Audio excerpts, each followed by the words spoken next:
Talent in Cannabis is the Flower Hire podcast featuring candid conversations with leaders and professionals shaping the cannabis industry.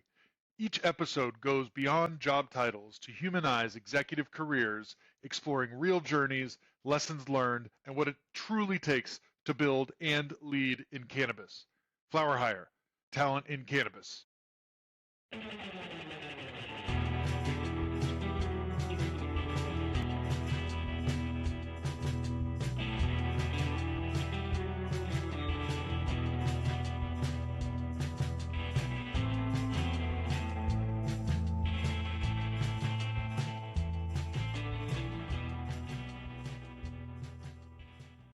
Hi, everyone. I'm David Belsky, your host for today of the Talent in Cannabis podcast. Today, I have a great guest, Matt Stang, one of the partners who currently owns High Times. Matt, thank you for joining me today. Thanks for having me. It's really a pleasure. We have a lot of ground to cover. High Times, obviously one of the most globally recognizable brands associated with cannabis. I can't wait to get into what your plans are there, but I want to take it back. I want to take it back to Matt Stang, who's about to graduate from college, writing a senior thesis, about what? About cannabis, jobs in cannabis. Can you tell me about, this story that ended up getting you the opportunity to become the chief revenue officer of High Times from 2002 to 2019. How did you get that job, and how did you first get in touch with High Times? Well, it's very funny you ask, because in the process of buying back the company, we got a storage unit with a bunch of the old files. And in unpacking it, we found the actual senior thesis. It was marijuana decriminalization in a time of terror, obviously written after 9/11, with a focus on how you could take the tax dollars that you're spending on the drug war and take the tax revenue from taxing and regulating it and push it towards all the expenses of the war on terror. So it was a 80-page thesis on how you could come across and create a new framework for changing the laws against cannabis through a framework of taxation and regulation. So it seems like, it wasn't the dumbest thing. And I wrote that and submitted to the former general counsel of High Times for a quote, because part of doing the thesis was trying to get people to give me first party quotes to talk about what's actually happening.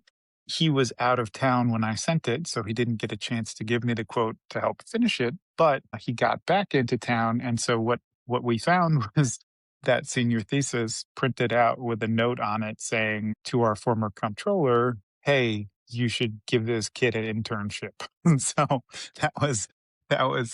That was my entree point.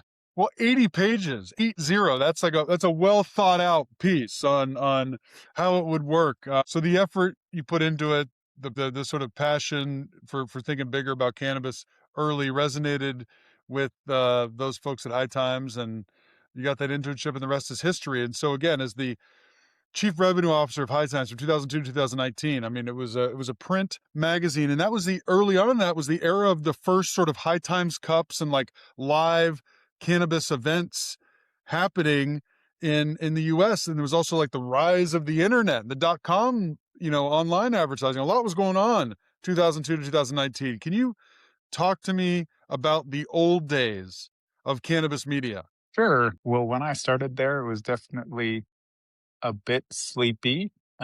Things were still very much illegal, and the only place to do a cannabis event was Amsterdam. And I actually came in, I told them I would love their internship, but I had a 3-week graduation trip to Amsterdam planned in August, so I wouldn't be able to be there for those 3 weeks. And I was told, hey, if you're going to be over in Amsterdam, the person we had who had licensed and operated the Cannabis Cup for half a decade essentially blew up and didn't pay anyone, and we'd like to know what the hell's going on and how to take it back. So that is literally my entree point to running and creating the Cannabis Cups in America. Was I was over there and they needed someone to go talk to people. And so I went over and spoke with a bunch of the seed breeders, the Somas, the Aryan from Greenhouse and Dairy from Barney's, and got a chance to actually meet the DNA guys. They had not started their company yet, just sleeping in a 2-bedroom apartment growing weed over there, and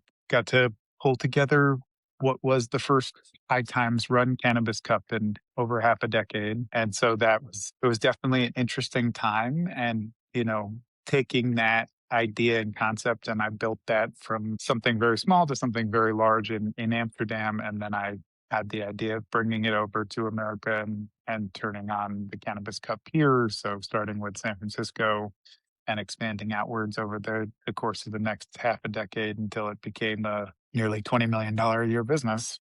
And we sold it to a private equity firm. And it was a very interesting run and very interesting time to see that transition from very sleepy, very illegal, very frowned upon, having conversations with people who were like, oh, you work in weed, that's terrible, to 8 years later, oh, you work in weed, that's super interesting. Right. So I think the being at that leading edge was pretty frowned upon at first, and then became very interesting to people. Well, and but talk but with it sounds like for your crash course into working in the cannabis industry in 2002 was like, we were trying to put on a cup over there. We can't really figure out what's going on. Can you go over there and try to make it happen? Basically, as like a fresh college grad, and you stayed fit into that opportunity with all those legendary folks you mentioned that were over there, and actually were able to figure out how to get an event to go down.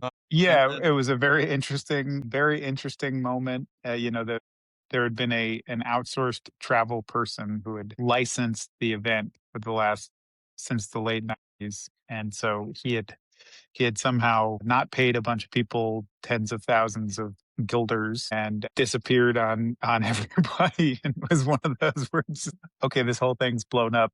You can't go back to the venue that he was using because they didn't get paid, so you got to figure the entire thing out again. So that's what I did. It was wow.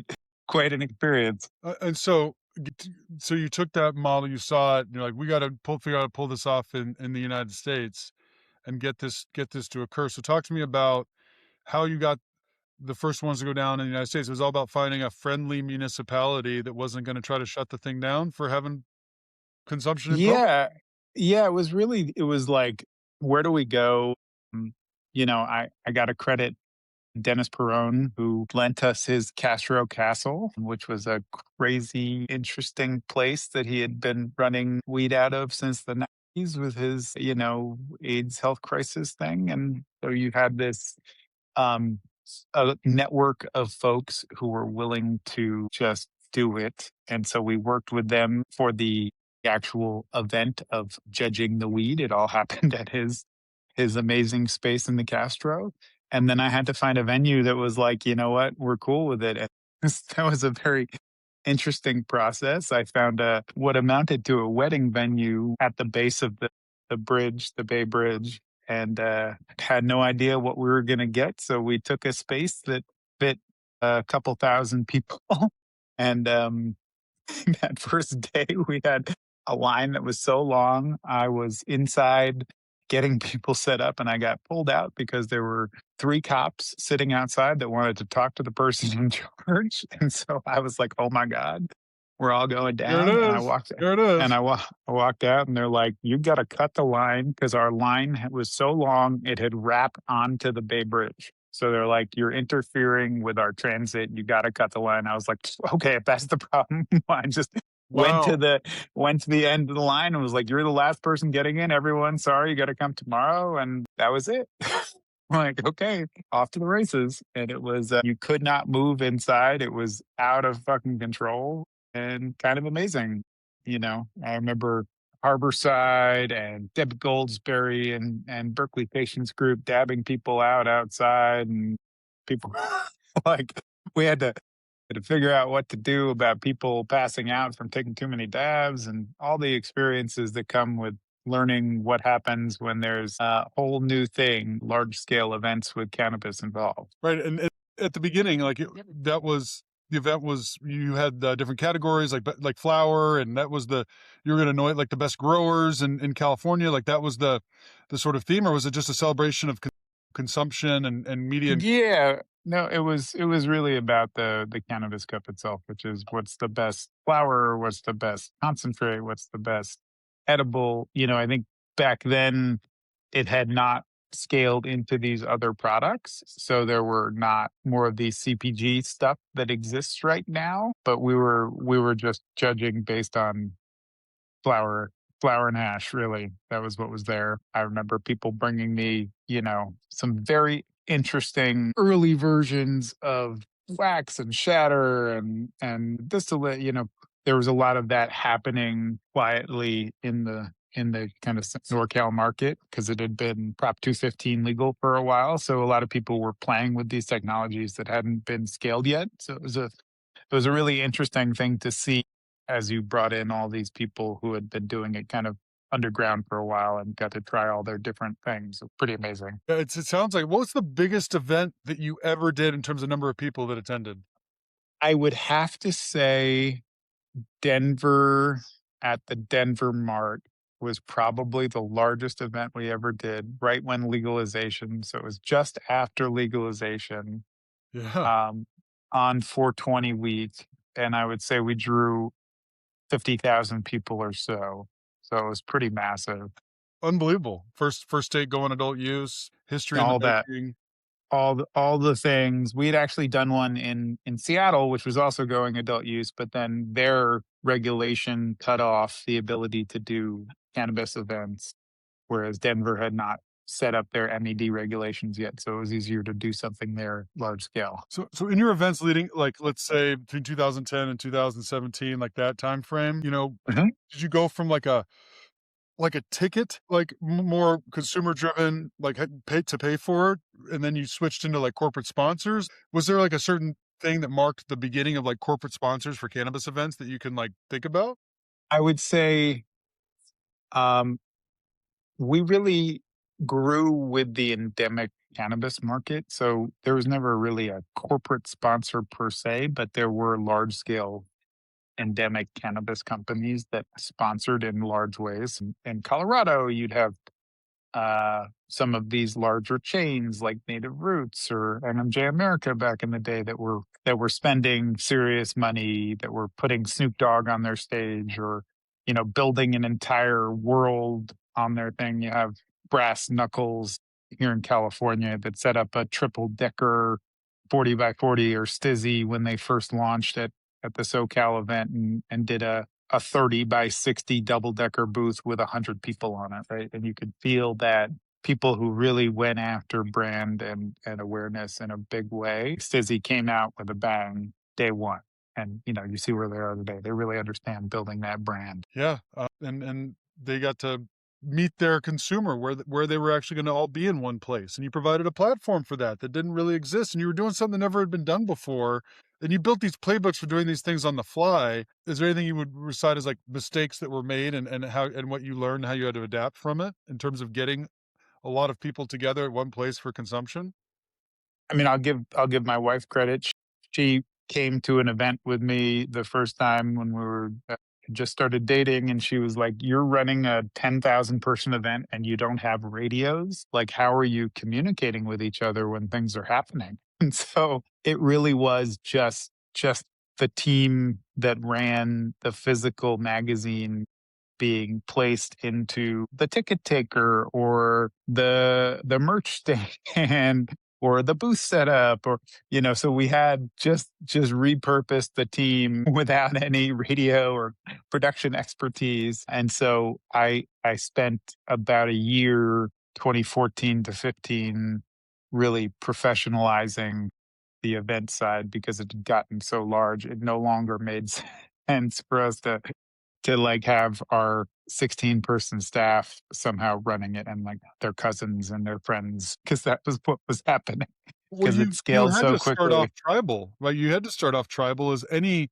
you know, entrepreneur from the legacy market who was a grower or whatever had to or was running a Prop 215 shop in California. They had to start off tribal. Who do you know? Who do you trust? It just got to a point where it got so big that and the revenues attached with it were there to where you had to treat it like a like an event. An event. Yeah, exactly, and we're getting bigger artists, and we have bigger writers and production needs and stage management needs and all these other things. So it just became it pushed us to professionalize that structure. When you were pulling off these events, like obviously you mentioned the first one in San Francisco and the police officers that came to the door and they just said you had too many people waiting in line, it was disrupting traffic, you got to cut the line.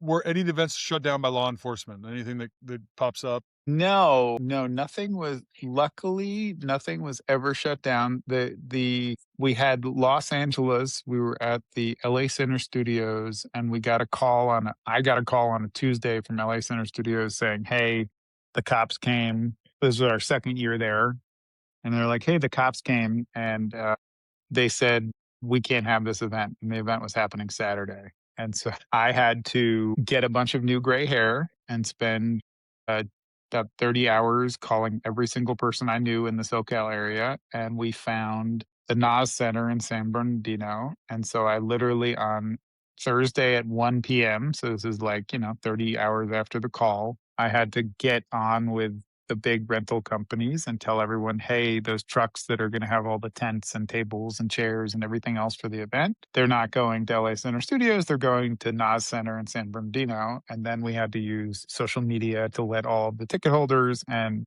sponsors and vendors know, hey guys, you're not coming to LA downtown, you're coming to San Bernardino. So that was stressful. And then in Seattle, we had an event space that was like a hockey arena. And we got a call on a Wednesday. I landed in Seattle and got a call that they're not going to let us have anyone with cannabis inside the venue because it has a liquor license.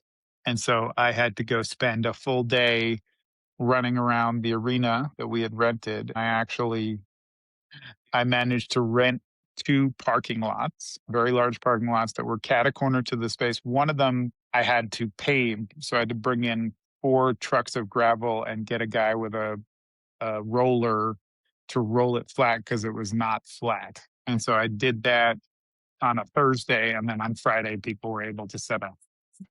Um, So, so those were the two that I had, regulatory issues and had to make some changes.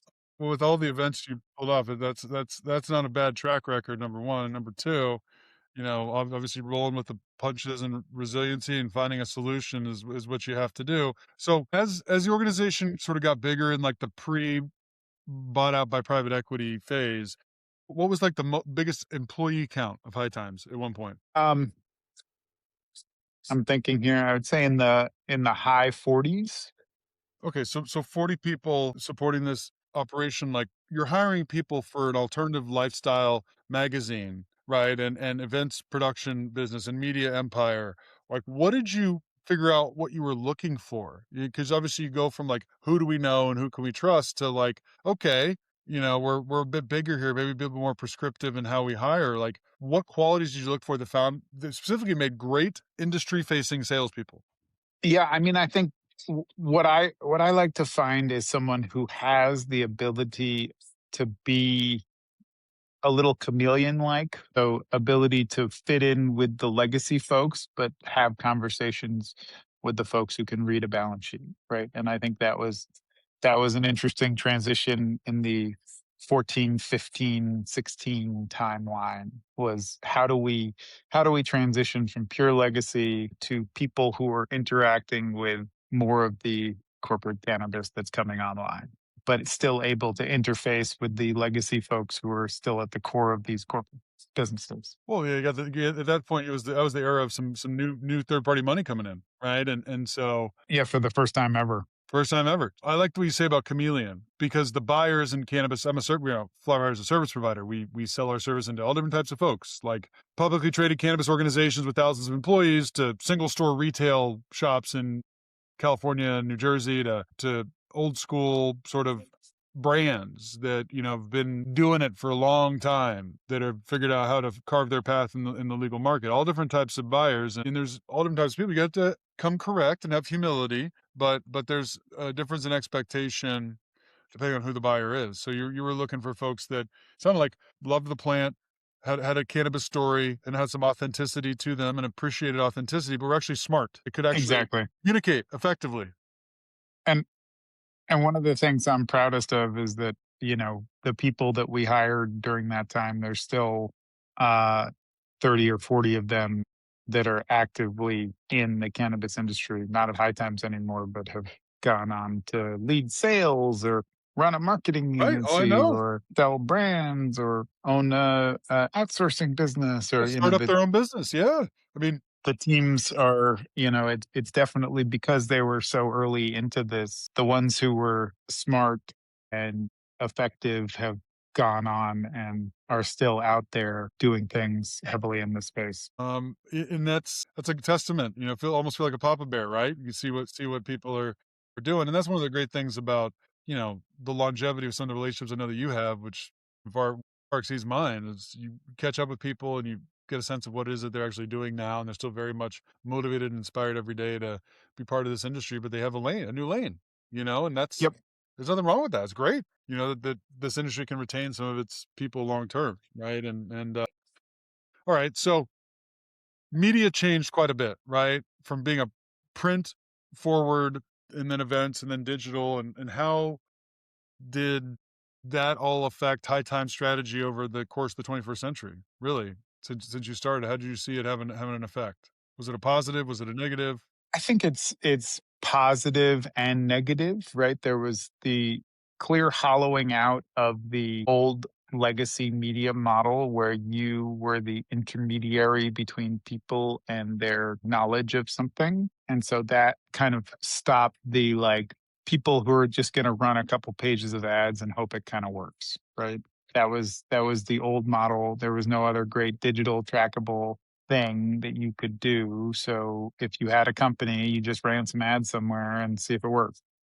So that that uh that supported just kind of a fairly stable cash flow of the legacy media business. And that I saw getting hollowed out over that 20-year period or so.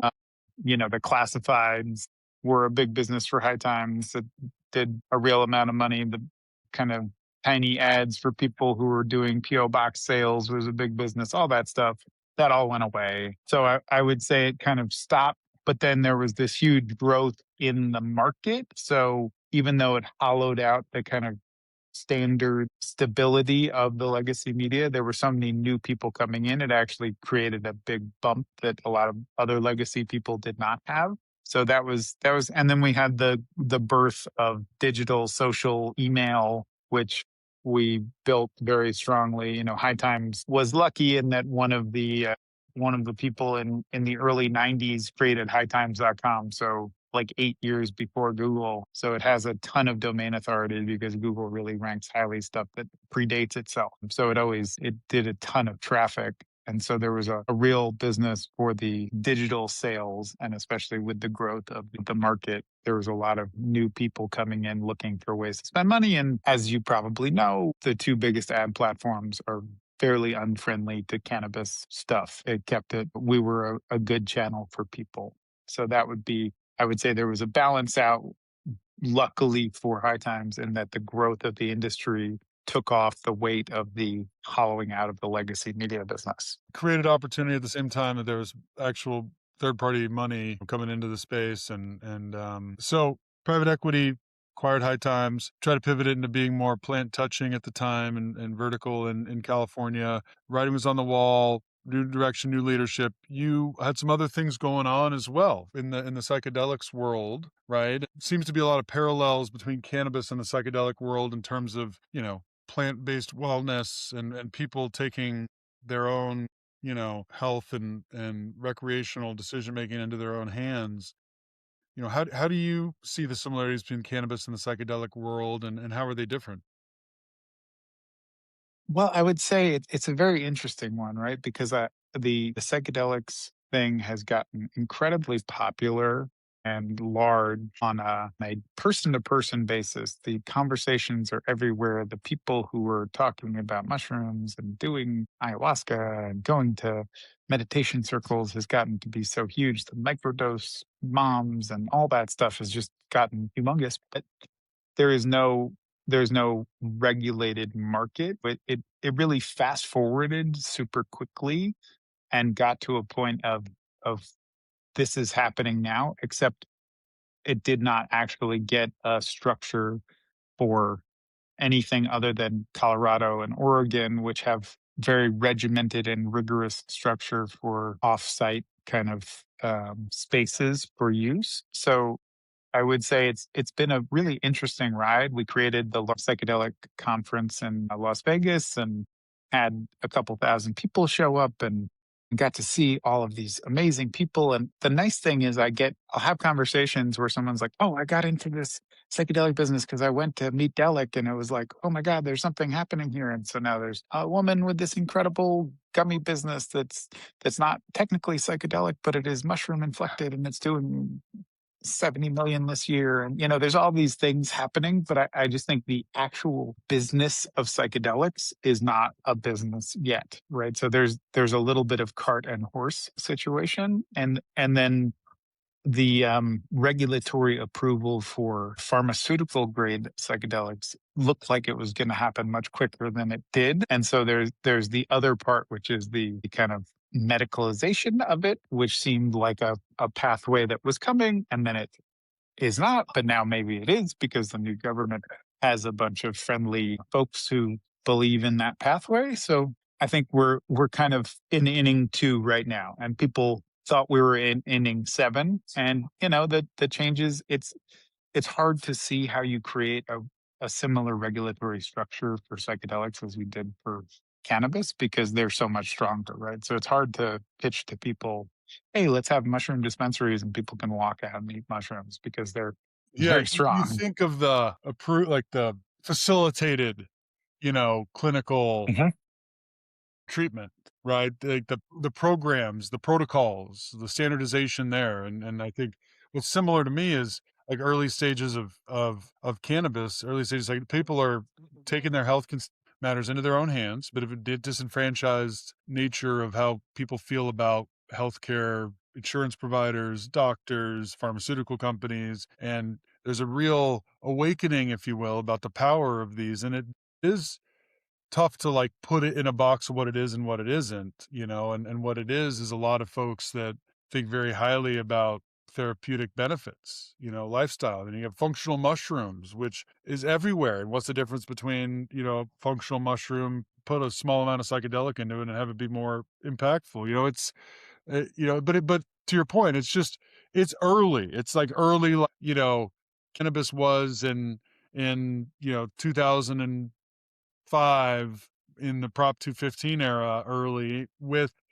a little bit of a different product to regulate. And so, do you have any predictions in terms of what the expansion of access to psychedelics is going to look like for people over the next 10, 20 years? Like how it's going to go down? Is it just going to stay underground? I think there's a bunch of different things, right? So I think there's clearly going to be a pharmaceutical pathway. I think the folks at Atai are going to get their products across the line. I think Compass will probably get a product across the line. So you'll have some form of DMT, some form of psilocybin, some form of MDMA. The rebranded naps will probably get something across the line in the next couple of years, even though they had to go back to the drawing board. So I think you have a couple of different key molecules that are fairly close. And by fairly close, I mean in FDA timelines, only 2 years. So that is one pathway. I think there is,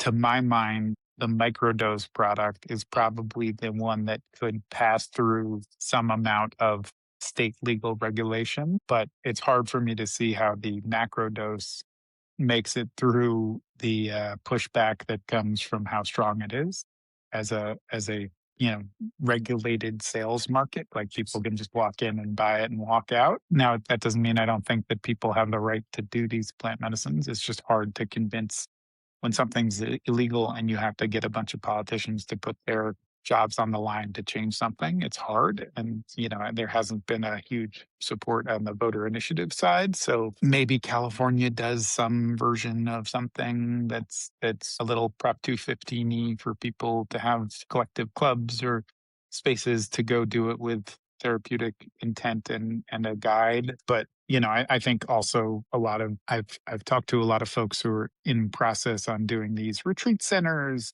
that will have some sort of license from a third party country as a medical tourism and have supervision. And so I think there will be some of that as well, that kind of, there's already these retreat centers doing ayahuasca, but now you have places that are trying to do, the 8 or 9 different classical psychedelics with a doctor and care and aftercare and intention. So I think there's a lot of those things that will spring up at the kind of confluence of biomedical research and tourism. That's my prediction, is there's some version of all three of these things that create a confluence of access. And then, you have the Grateful Dead tour or whatever version of it comes now that Bobby's no longer with us. And, those people will always have access to all the psychedelics. Right. Well, I mean, I see, I live in outside of Nashville, and the use of psychedelics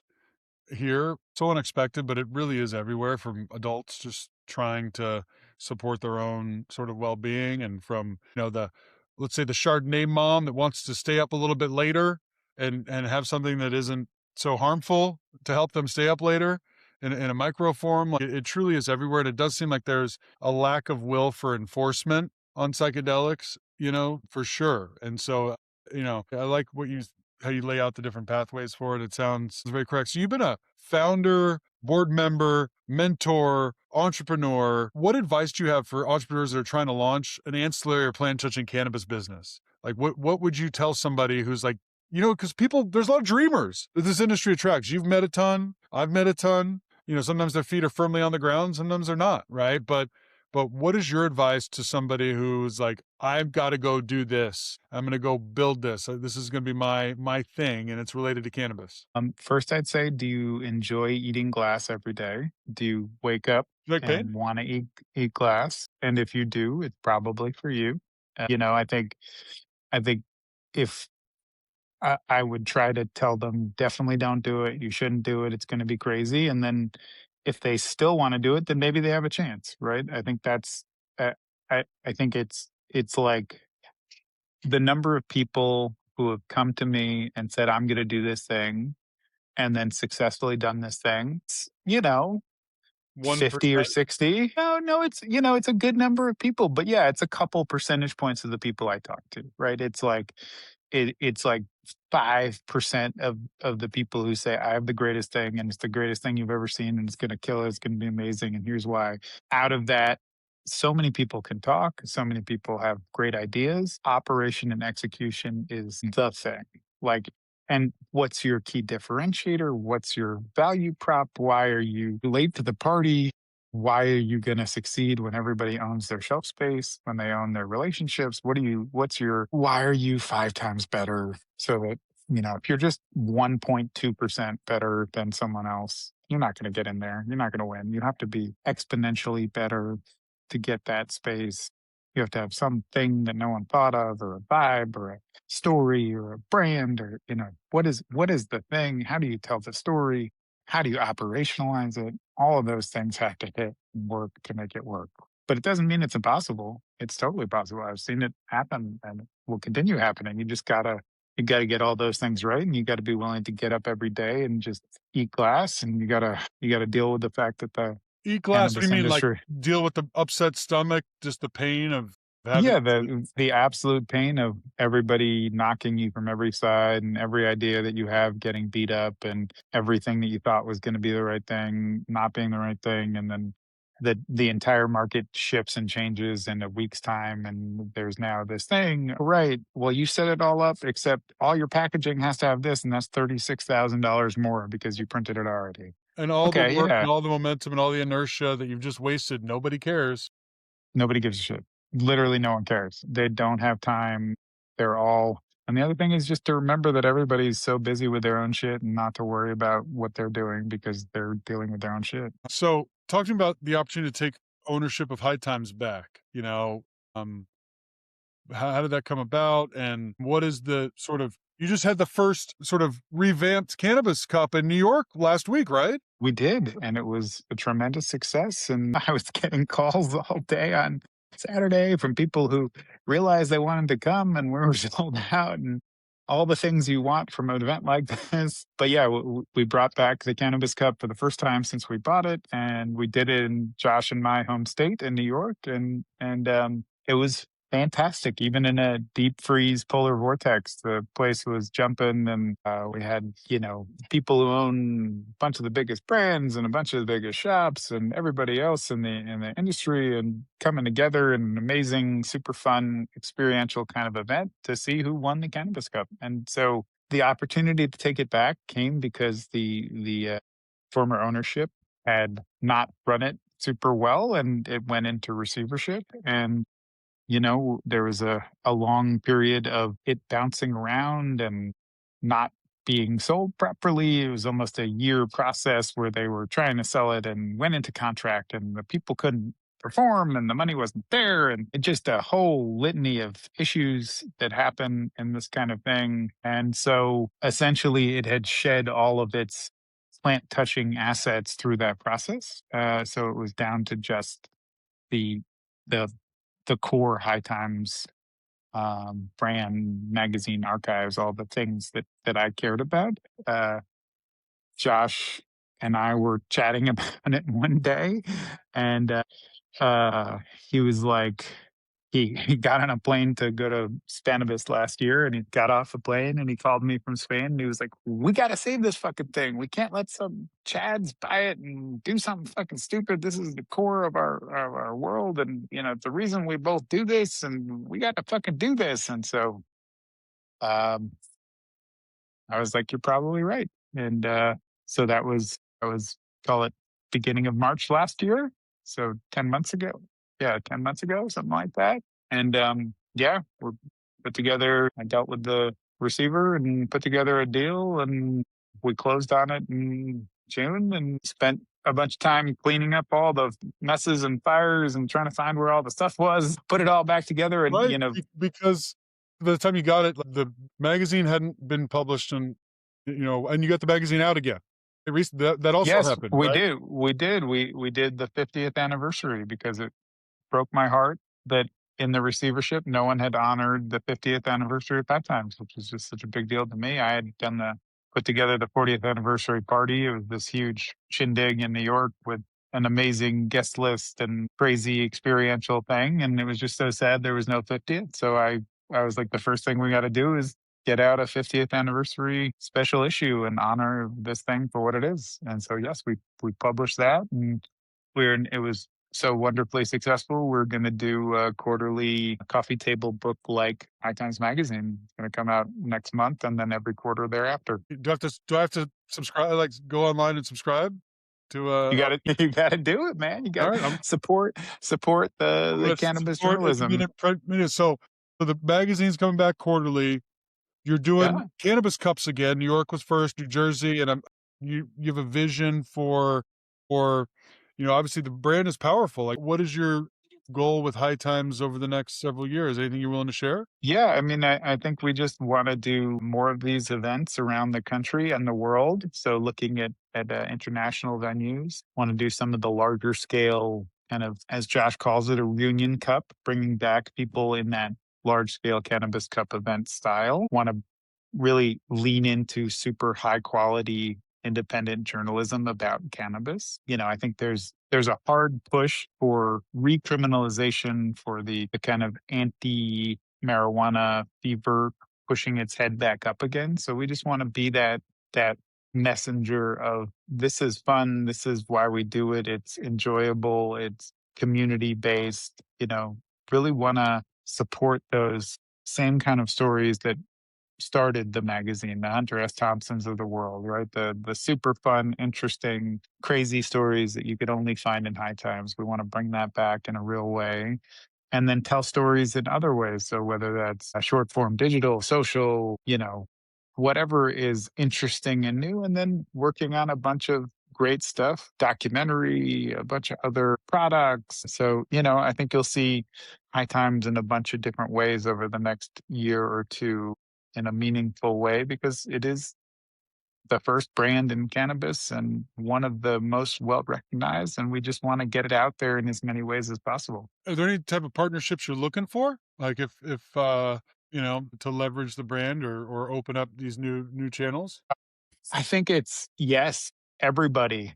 I think it's more like we have this fantastic 51-year-old brand with all this resonance. If people have great ideas for what to do with it, we want to have those conversations. So, hospitality and lodging, I'm working on a deal for that.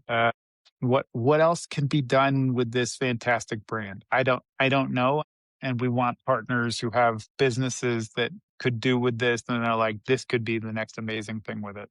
Are you hiring? Is High Times hiring people? Right now, I would say not yet, but I do think as we turn back on these things, there will be some more hiring, right? I my theory with this is to build and then build a team, right? Build a business. We're not trying to be a venture backed growth at all costs, try to sell it to someone else. We want to own this for our kids and build a real business that's sensible and smart. So as these things become reasonable businesses, we will need to hire people to help run those reasonable businesses. And that's kind of more of an old school method of build something and then have someone run it. Right. And that's your goal. You're going to get these things started and find the right person who's capable of growing and once these Exactly. possibilities come. Well, you seem to still have boundless energy after 25 years of working in weed, Matt. It keeps me young. Thank you again for jumping on with us today and telling your story. One of the great cannabis stories out there. And everyone, go to High Times, support print magazines, get the quarterly subscription, and think about ways that Matt can leverage the brand and ideas there. He's open to it. Totally open, and we'd love to have it. All right, thank you. We'll talk again soon. Thank you, sir.